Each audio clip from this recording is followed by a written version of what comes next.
Yeah.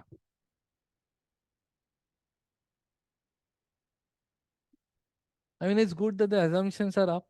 If the recording is starting anew, they can see the assumptions directly.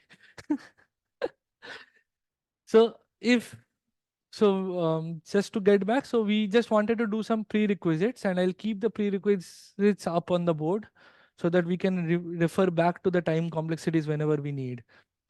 So if we have the Hamiltonian simulation problem such that the Hamiltonian is S sparse, then we can solve, like we can find out this particular structure of the Hamiltonian in log n s t time, where like the error is epsilon, and t basically has a direct relation with this epsilon term.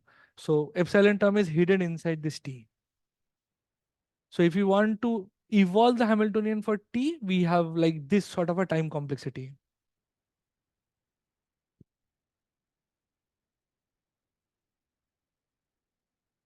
Yeah. So if you want to implement u of t, which fulfills this particular criteria, the time complexity is this.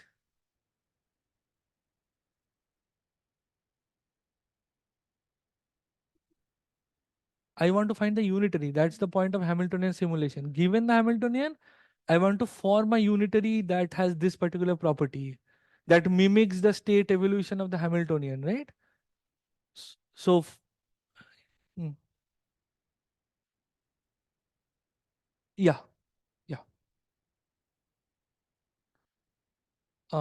Second is quantum phase estimation. So, if psi j is some eigenvector of a given unitary, then we basically can express this as lambda j psi j, or we can express this in a complex phase, which is I 2 pi phi j, which means that if I am given the phase phi j, I can recover like what lambda j was.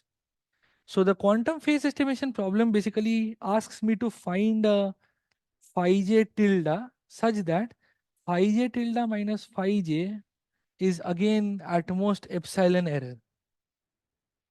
So in order to do this, the time complexity we require is usually order of, so let's this be delta, then this is tu log n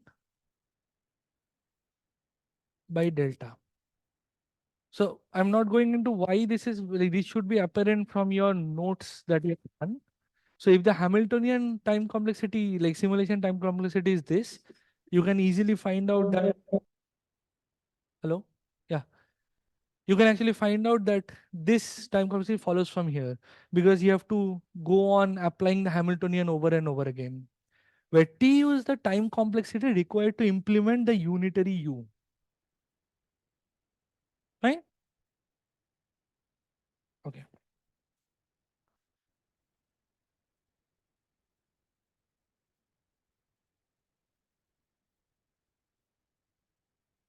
So this was, I think, by Kitaev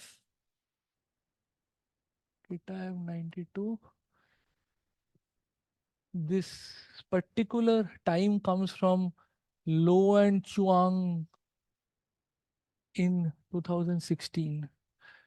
In fact, like the thing that I was talking about before Low and Chuang, we knew a way to do this with S squared time.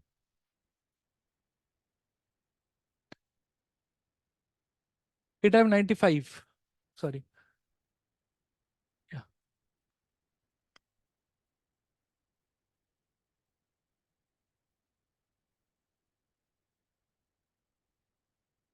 This is the original Brassard Bennett Hoyer tab, the BBHT. I think this BBMT, Moscow was there, if I'm BBMT, yeah. So this basically says that if I have a unitary that maps 0 to, let's say, alpha 0, psi 0, 0 plus alpha 1, psi 1, 1, such that alpha 0 square is greater than equal to some probability p, then we can recover psi 0 0 with high probability using order of 1 over square root p invocations of u and u dagger. This you should have covered like in amplitude amplification. So the way you covered it was good state and bad states. I'm making a little bit more general that if you have alpha 0 psi 0 0 and alpha 1 psi 1 1, you can recover this psi 0 0 state with a high probability using those many invocations of the unitary and its inverse. So again, it assumes that you have access to the inverse of the unitary as well, which may not be a trivial assumption in many cases. Like, in fact, like if you had access to the inverse of the unitary straight away, you could actually solve the ax equal to b problem given that a is a unitary, right? So there are caveats involved in every algorithm, but for our cases, like for our purposes, we will be using straightforward unitaries whose inverses are easy to compute. So these are the prerequisites for the, let me see. So does everyone know the uncomputation trick? So that was covered, right? Okay, fine. So finally, at long last, we can start with the HHL algorithm.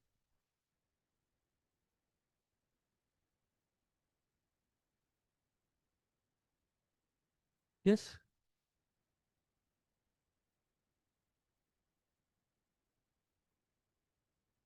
For example, let's say you are trying to build the unitary from a Hamiltonian.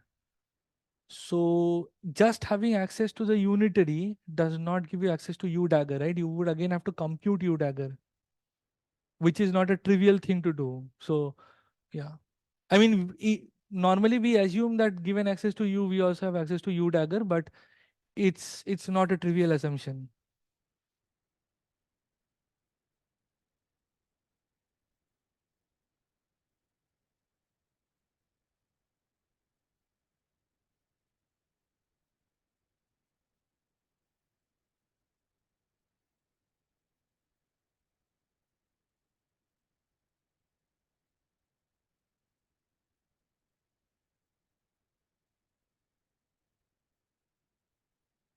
Hmm.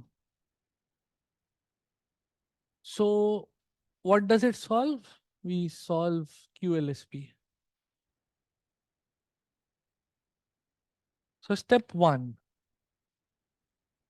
prepare the state A0 tensor B. Psi 0 is.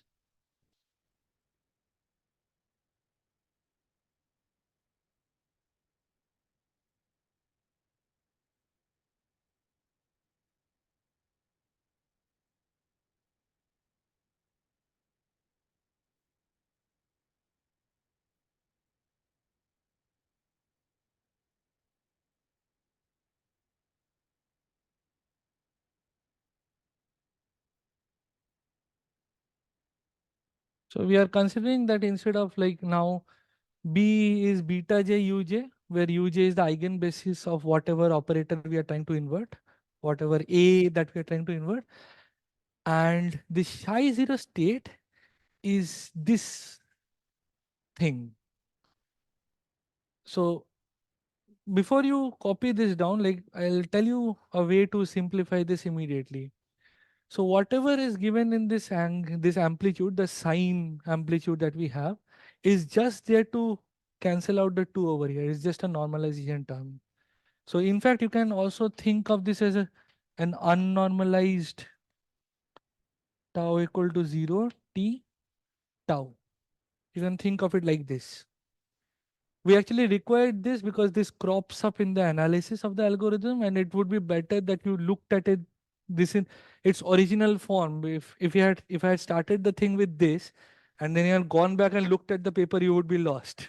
So it's better to start here. And what is T? The first question is, what is T? This capital T. Over. Yeah, I'll explain. Like what T is that leads to psi zero.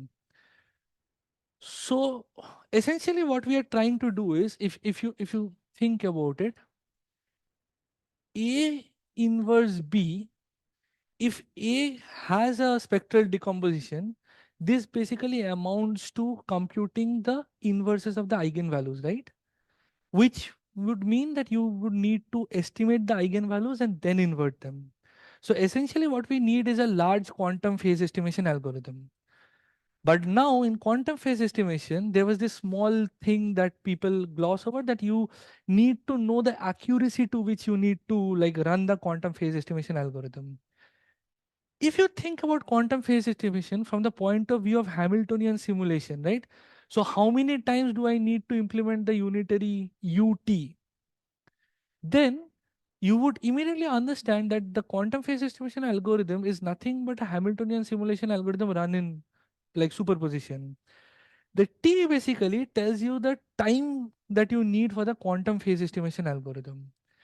And this high zero register, which is this entire register, is what is referred to in the literature as a clock register.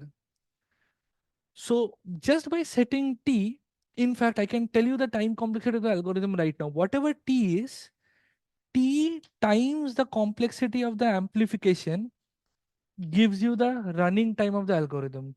That's it. Because every other operation is a straightforward unitary operation. This is the dominant operation. So you see that because I have the superposition up to T, I would need to run phase estimation for capital T number of times. That takes most of the cost of the HHL algorithm. So this is known as the clock register. So I hope I answered your question. So basically, what you want is you want to implement a operation times e to the power I UA UAT. So you want to do this in quantum phase estimation. And in order to do that, you would have to use this particular register to keep time. And the complexity of the operation comes from this particular UAT. I would have to do Hamiltonian simulation over and over again. So before going to the yes, yes, sorry. No, no, no. So what you got introduced to was something like, I'll tell you. So what you were introduced to was this summation over all J, and then you had like some you state psi, which was the eigenvector, and then you did an operation that controlled on J, you applied the unitary J on psi, right? This is the step that you did. This map is nothing but J times J tensored Uj. So controlling on J, you are applying the operator Uj. It's the exact same map. It's just not represented in this manner like when quantum phase estimation is introduced. So th- this this entire thing is just the J register of the quantum phase estimation algorithm. Right? Cool. So because we already know by our prerequisites is that for Hamiltonian simulation we would need this sort of a thing to happen, we can straight away set the time t is equal to order of log n s t naught, where t naught is a parameter that takes care of the errors that are happening in the algorithm. Now, I won't have time to cover the error analysis, so I'm spoiling it a little bit for you. The error analysis part comes from the quantum phase estimation. So this is the error in the algorithm that we want to minimize. Oh, I can just pull this down, my bad. So this is the error that we want to minimize. And what we end up seeing is the error is basically order of kappa over epsilon, where epsilon is the error in the actual QLSP problem that we want to deal with. So here T naught is equal to order of kappa over epsilon. Putting these two together, you already have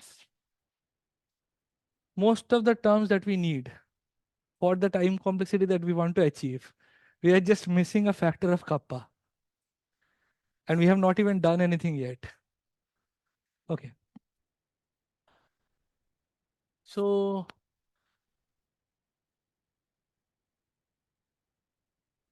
no, the clock register is there to evolve this particular state. The clock register will just act as an anchor point. So let me make it more precise. So you have seen controlled unitaries, right?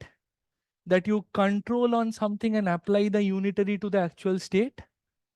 So the clock register is basically the state that you're controlling on to evolve this state. It just looks like that. So essentially what you're doing is you're doing a Hadamard and you're adding some complicated phase to get to this. Because adding just a Hadamard leads you to this particular phone and you're just, got it? Yeah, this is the initial state that we are starting with. This is the part of the HHL paper that like that. Yeah, yeah, yep. Yeah. So use up. So it's just a quantum phase estimation algorithm. So at time point j, I am applying u to the power j. Yeah, uj on psi. So if this is this is like the bigger u, and this has like smaller u's depending on what the register is. Yeah. So this is the clock register, and depending on the value of tau, I apply the u to the power tau. I'll come to that. I'm not like this is just the I'm introducing the first state.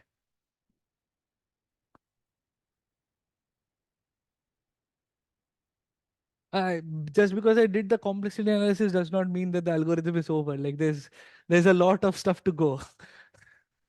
But like essentially the point is that just by looking at the initial state, you can sort of guess what the time complexity of the algorithm is going to look like. And okay, I'll take a small note. I'll give you a small note over here.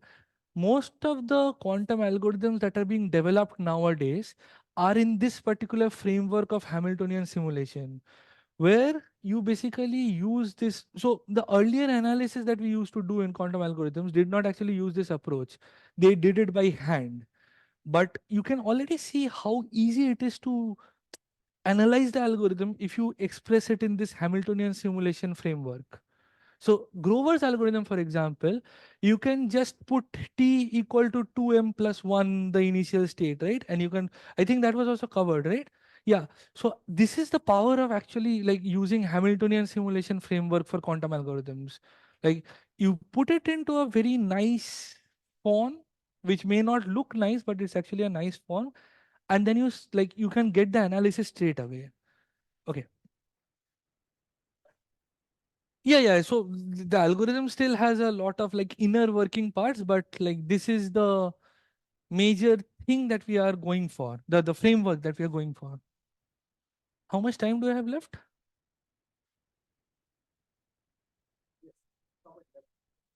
So I think I'll need 15, like till 11:15, I guess. Yeah.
So just to make sure like all of you are still with me, I would ask you to carry out this operation yourself.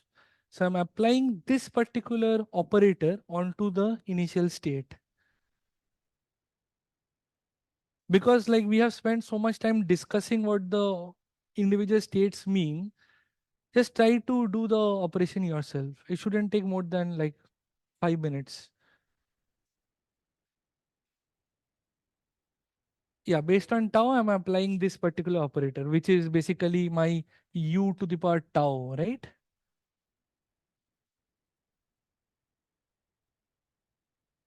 Yeah, so anything inside exponential is basically, you can think of this as e to the power that t naught by tau, t naught by t, sorry, t naught by t.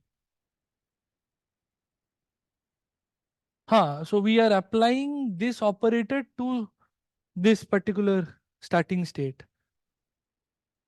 So this state.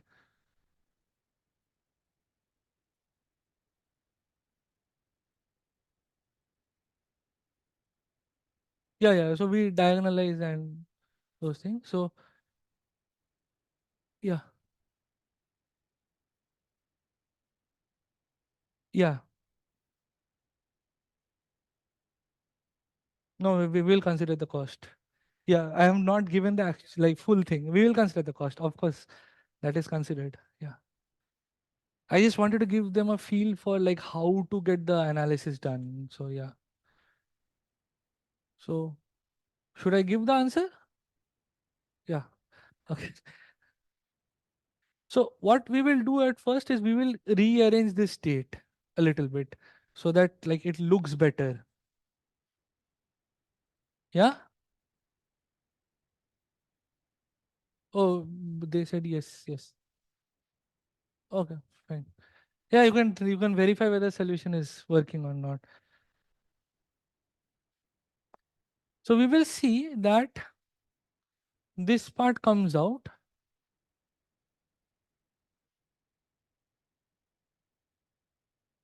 This, when acting on the register uj, this particular term comes out to be e to the power I a, sorry, e to the power I lambda j t tau t naught by t. And this particular thing, which I will now term as some, I don't know what to term it as, S delta.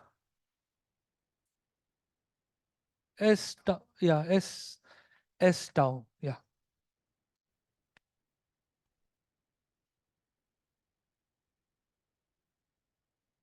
I can write this a little bigger then.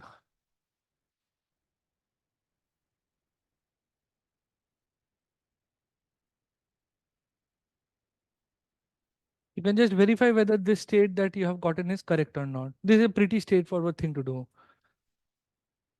Now,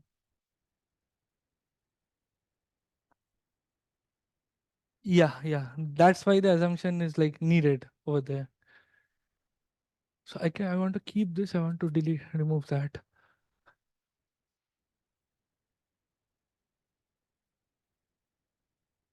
What? Yes, lambda j. This is, uj is the eigenvector. Yeah, yeah.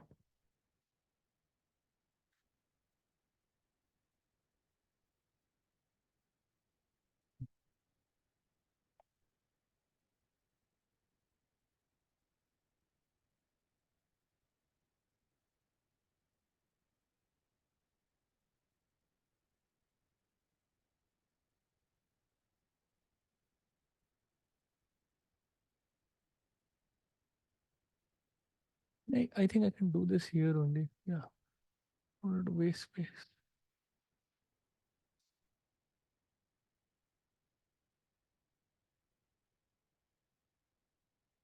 So again, you will see that we are now following exactly the steps of the phase estimation algorithm. We will apply a QFT dagger, then we'll again apply a QFT later on. So applying a QFT to this basically means now expressing tau itself in the Fourier basis. So we get summation of j equal to 1 to n beta j summation of k equal to, you can consider the 0 to t minus 1. Let's say 0 to t minus 1.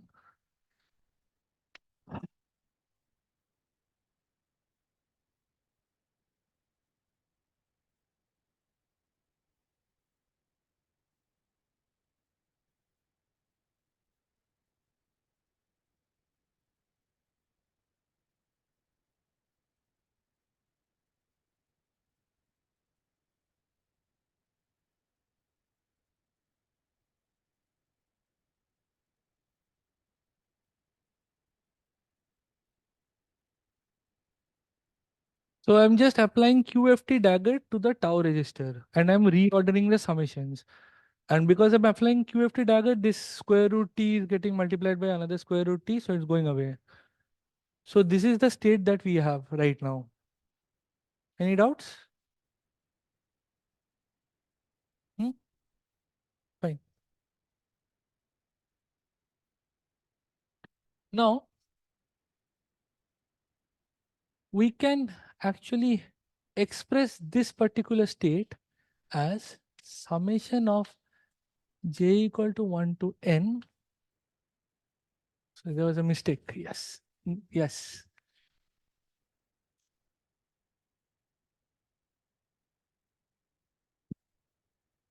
Yeah.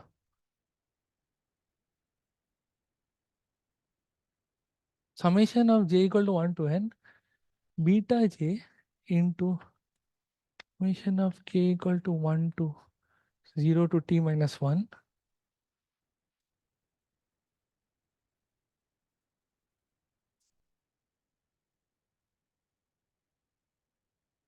So we are just putting this entire amplitude, whatever this is, inside this term alpha k given j. Which one? On tau. So if I apply QFT in tau, I get e to the power minus I tau by t 2 pi k. Is just the QFT transformation. And you already have the e to the power lambda j t naught by t. So on each basis vector k, you have this particular phase. With the,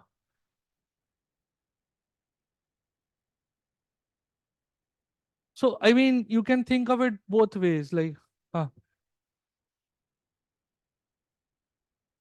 yeah, yeah. I mean, usually we express QF. We are applying QFT dagger, by the way, not QFT. So I mean, like, it's just like, yeah, yeah. Haha. So it's just like convention, whatever you use, like, because the conjugate transpose of this will just cancel out the phases. So yeah. So this entire thing, this summation of tau equal to 0 to t minus 1 s tau into this phase, we are just consolidating within this alpha k given j term. Now, theorem by HHL09. And again, this is an informal theorem because there is some stuff that I'm skipping over here. Is alpha k given j upper bounded by, what is the theorem? 64 pi square by lambda by this phase.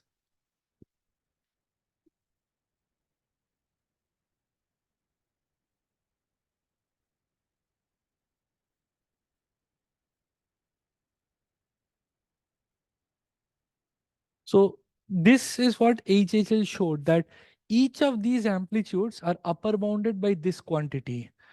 This, I won't call it a very straightforward observation.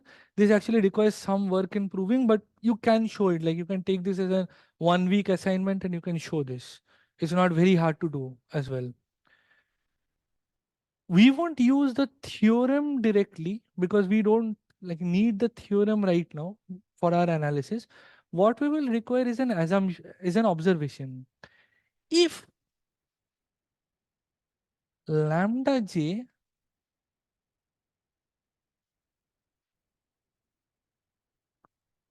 is close to this particular term 2 pi k over t naught, then alpha k given j is very large.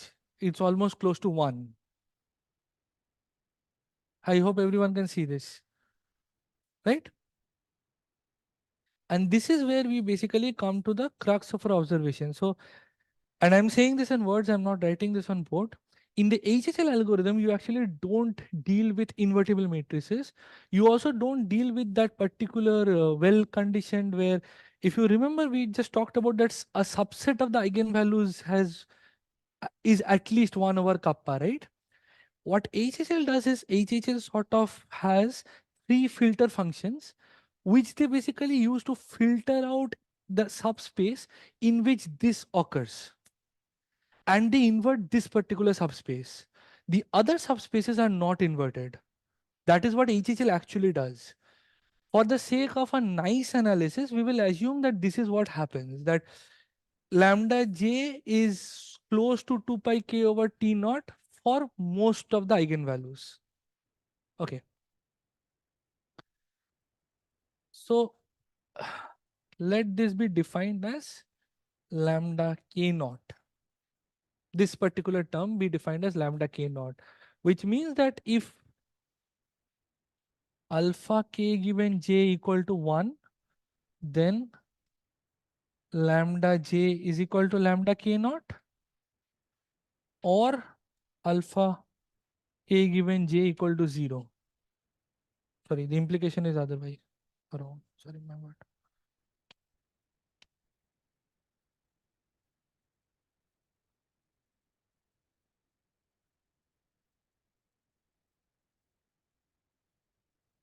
So if this happens, then those are equal to 1. If it doesn't happen, then it's 0. We'll just go with this simplifying assumption. So basically the value on this will straight away be beta j. So on this particular state. Okay. Which one do I rub? Should I rub this? This fine, right? No, no. So yeah, I'm telling you where the actual HHL algorithm differs. So if the matrix itself is not well conditioned, if there are some eigenvalues which are close to 0, what HHL does is it ignores that subspace. So the subspace on which like it's very hard to invert, HHL ignores that subspace and only inverts the subspace where the eigenvalues are reasonably large. So it's almost the same thing as ignoring those altogether. So I mean, in full generality, like the disclaimer over here is we are not doing exactly what HHL is doing. We are simplifying the analysis somewhat. Oh, okay.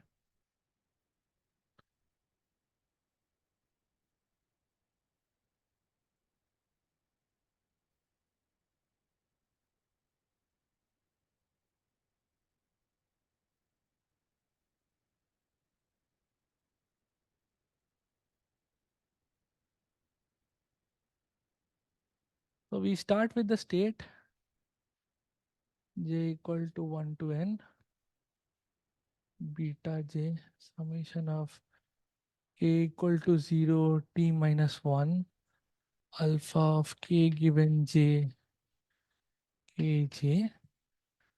So this is step number, what was that step? 3. So this is step number 4. And we append an extra ancilla qubit to this state. Now, why do we append an extra ancilla qubit? So we append an extra ancilla. So actually we append two ancilla qubits. If you know the uncomputing trick, we will need the last ancilla for the uncomputing trick. And the third one we actually need for a conditional rotation, which we are going for right now.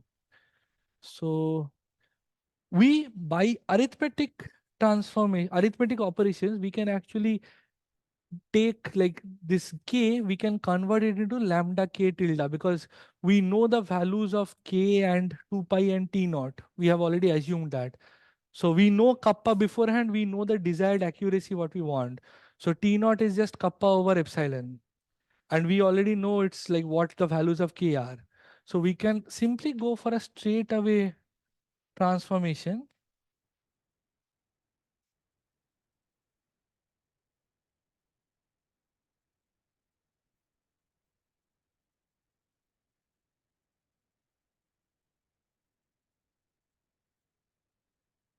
But there is a caveat. This also requires that the arithmetic transformation that we are doing is without error. If there, even if there is a small bit of error, that is actually absorbed into the actual error analysis. For the timing, we are assuming that this k to lambda k transformation, this change of basis, can be done without error. Okay. Now the fifth step is, conditioned on this register, we rotate this register.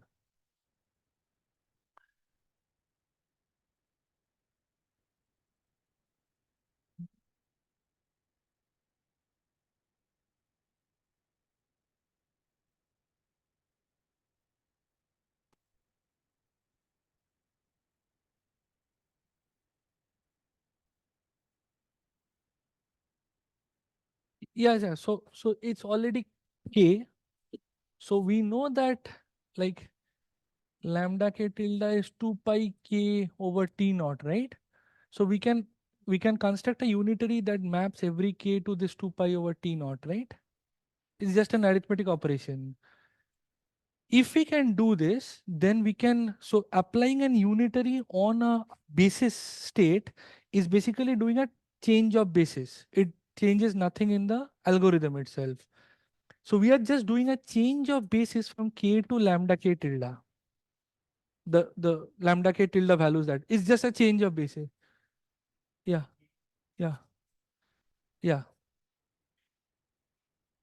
So k is 0 to t minus 1. Yeah, yeah, yeah, yeah, yeah, yeah, yeah, yeah, yeah.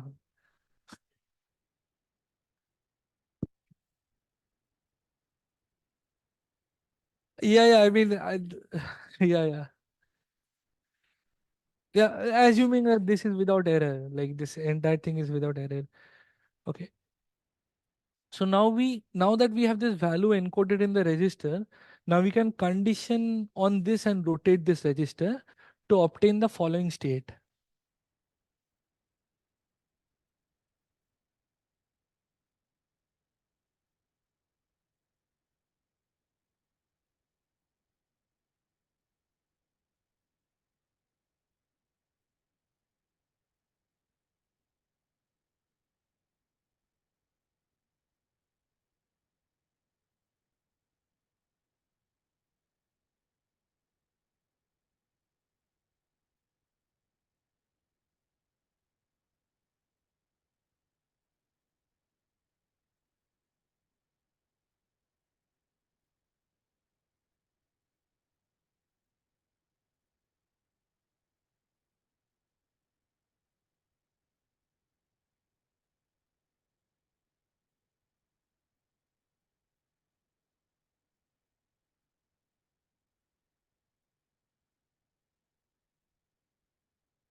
We can do this transformation.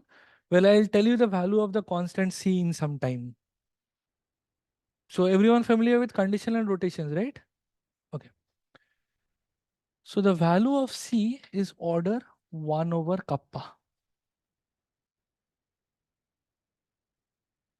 You can take it to be 1 over kappa for our needs.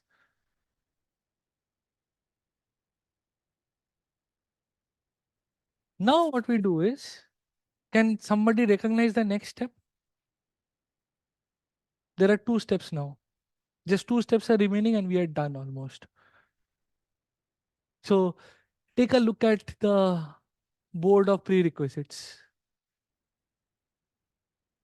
Can anyone identify a structure? See, the reason I can finish this and go away, like, that's not the problem. I just want you to understand the thing. So there is a structure in here that's similar to something on this board.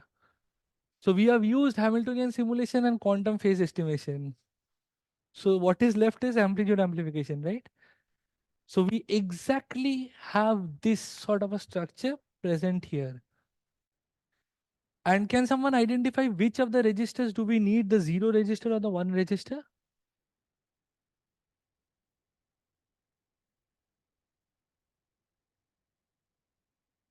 So you have this particular superposition state given to you, right?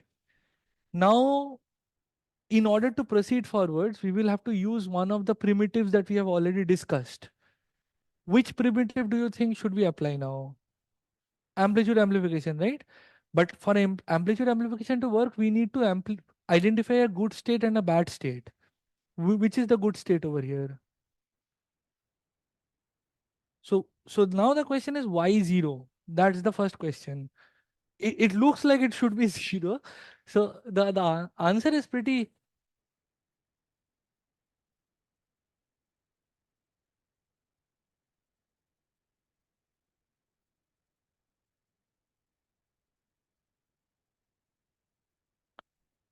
So if you think about what x is supposed to be, ideally, x is supposed to be A inverse B, right?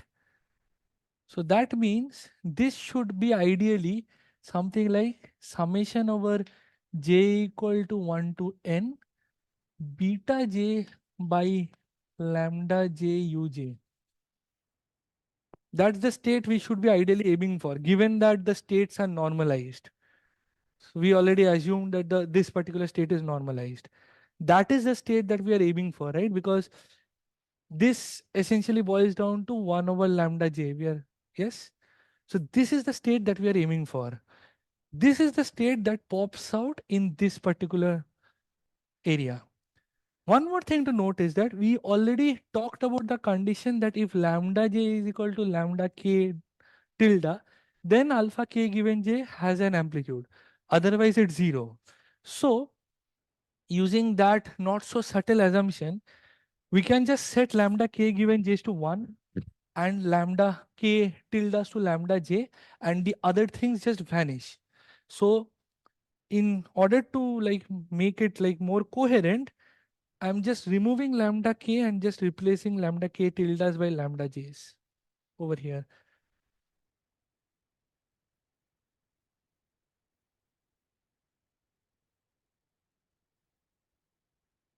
Fine.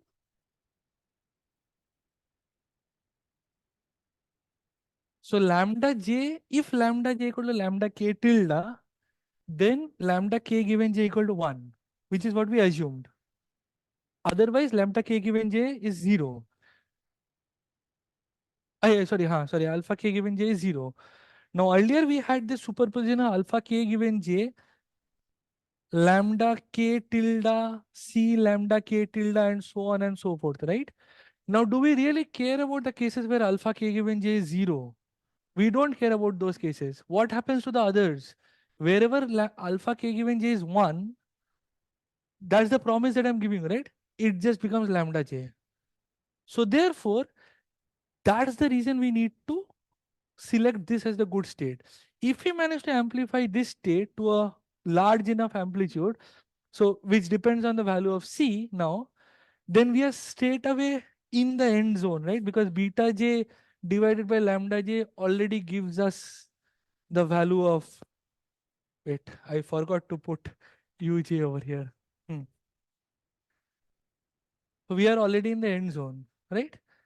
There is a small like technical part over here. We actually need to uncompute the lambda j's before doing the amplitude amplification, which is possible. This is what we know from the uncompute trick, right? Which is why this register is still present with us. So we just do a conditioning on this register. We copy this entire superposition onto this register, and whatever 1, 2, 3, 4 steps we have applied so far, we apply the U dagger of those steps onto here, yielding us the state. So uncompute to get.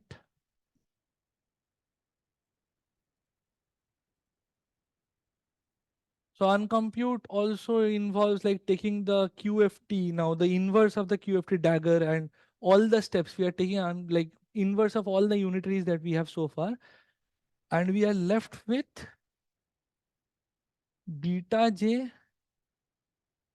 into 1 by c lambda j 0 plus this orthogonal state. I'm not writing this out anymore.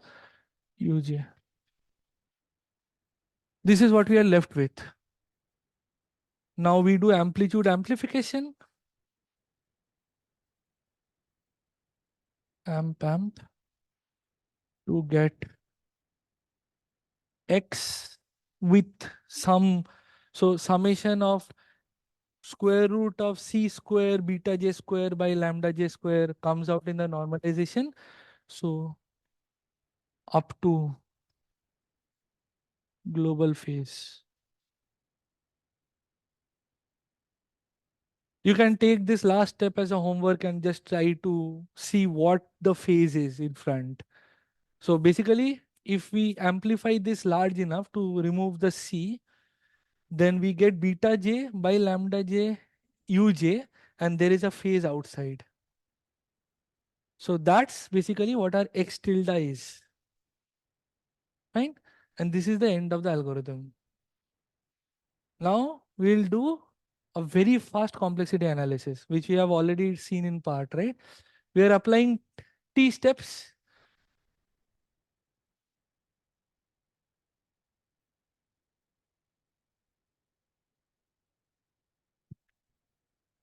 So capital T is equal to order of log n s t naught from the Hamiltonian simulation lemma by Low and Chuang. T naught is nothing but kappa over epsilon, which we promised was the actual T naught guess in the first step. Fine. The only part that's left, and all the other unitary operations that we did, so QFT is just log of n. So it will be absorbed into this polylog factor. So you can apply QFT in log of n. Actually, it's log square of n, but like it's polylog n. The only part that's left is basically amplitude amplification. But we already see that this C is order of 1 over kappa, right? So essentially what we have to do is, and lambda j, we said that a sizable portion of the lambda j's are greater than equal to 1 over kappa, right? So 1 over C lambda j's for that, and now here I'm going to hand wave a little bit. For that subset, you can show that this amplitude is at least, or you can just write it in the order 1 over kappa squared. You can show that the well conditioned part that we are actually trying to invert has amplitude at least 1 over kappa squared, which means we need what? Just kappa. Just kappa invocations to U and U dagger, where U is that entire algorithm that we performed from the beginning. So into kappa, which means we get kappa squared over here. But we are not done, as Sham pointed out. In the first step, we assume that this state, the weird state, the clock register and the B register were already, we already had that. So if we assume that it took TB time to prepare the B register and it took T psi time to prepare the clock register, this gets added into the complexity.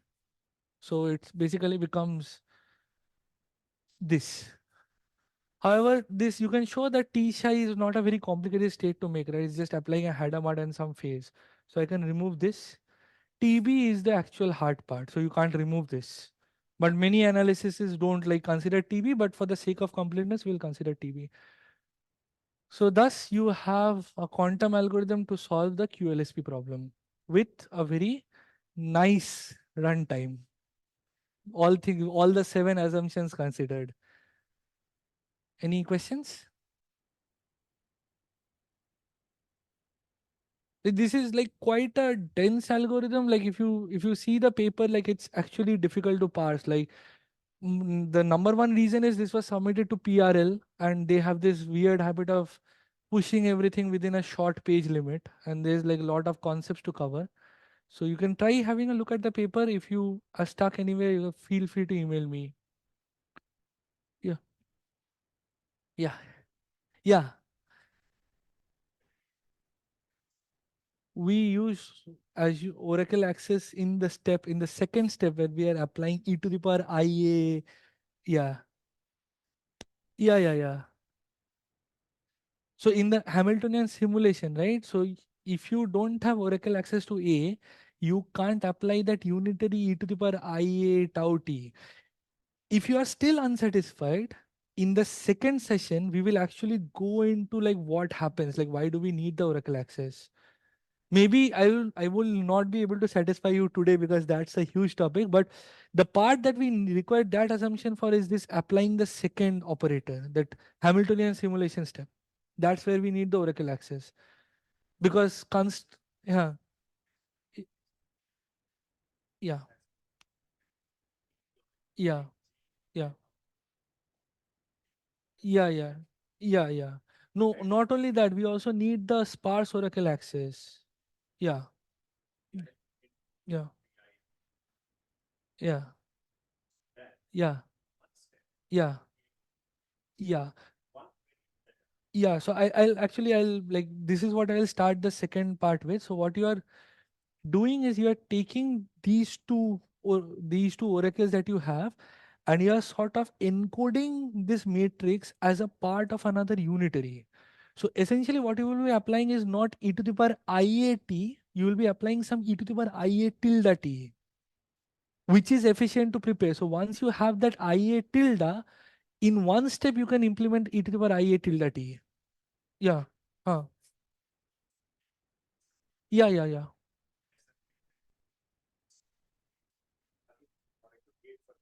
Yeah.